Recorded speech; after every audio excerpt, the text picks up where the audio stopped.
নমস্কার, আমি ডায়েটিশিয়ান দীপান্বিতা সাহা চলে এসেছি আরও একটা নিউট্রিশনাল গাইডলাইন ভিডিও নিয়ে। এখনকার দিনে হাইপোথাইরয়েডিজম আমাদের প্রায় ঘরে ঘরেই, কিন্তু এই হাইপোথাইরয়েডিজম নিয়ে আমাদের অনেক সমস্যা আমরা ভুগি। আমাদের ওজন বেড়ে যাচ্ছে, আমাদের চুল পড়ে যাচ্ছে, এরকম নানাবিধ সমস্যা। আজকের আমি 5টা এমন কিছু বিষয় আলোচনা করব যেগুলো যদি আমরা হাইপোথাইরয়েডিজম থাকা সত্ত্বে মেনে চলি তাহলে অনেকটা নিজেদেরকে ভালো রাখতে পারবো। নাম্বার 1, সকালবেলা উঠে থাইরয়েড মেডিসিন ইনটেক করার সাথে সাথে বেশ কিছু খাবার অবশ্যই বন্ধ করুন।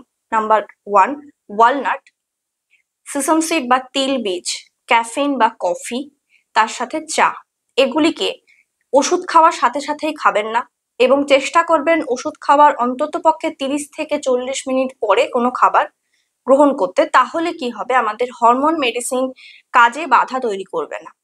নাম্বার 2, মেটাবলিজম রেট যাদের হাইপোথাইরয়েডিজম থাকে তাদের কিন্তু খুব কমে যায় এবং সেই জন্যে ওজন বাড়তে শুরু করে।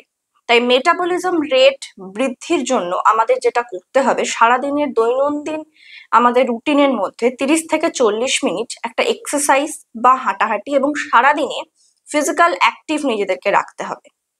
3 নম্বর, আমরা সকলেই জানি ক্রুসিফেরাস ফ্যামিলি অর্থাৎ যে খাবারগুলো ফুলকপি, বাঁধাকপি, ব্রোকলি, শালগম, মূলো এই জাতীয় খাবারগুলিকে হাইপোথাইরয়েডিজম পেশেন্টদেরকে খেতে বারণ করা হয়, কিন্তু এটা একটা ভুল ধারণা।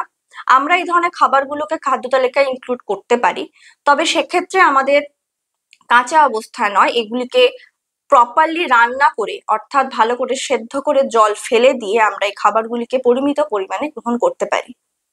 4 নম্বর, আমরা রিফাইন্ড সুগার, রিফাইন্ড ফ্লাওয়ার, যে কোনো প্রকারের রিফাইন্ড জাতীয় খাবারগুলোকে কিন্তু একদমই খাদ্য তালিকায় ইনক্লুড করব না।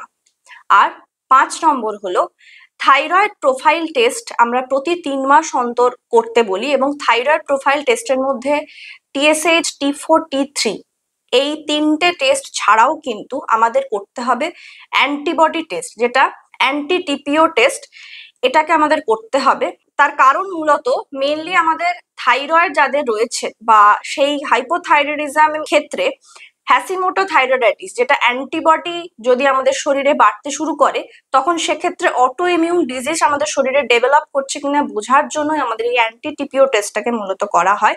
কারণ অ্যান্টিবডি যদি আমাদের থাইরয়েড গ্ল্যান্ডকে আক্রমণ করে বা থাইরয়েড গ্ল্যান্ডের টিস্যুগুলোকে ড্যামেজ করে তাহলে কিন্তু সেটি আমাদের অটো ইমিউন ডিজিজে পরিণত হয়। তাই আমাদের থাইরয়েড প্রোফাইল টেস্টের সাথে সাথে কিন্তু এই অ্যান্টিবডি টেস্টটাকেও নিযুক্ত করতে হবে। এই 5টি বিষয় নিজেরা মেনে চলুন এবং নিজেদের ওজন নিয়ন্ত্রণে রাখুন। সুস্থ থাকুন, ভালো থাকুন।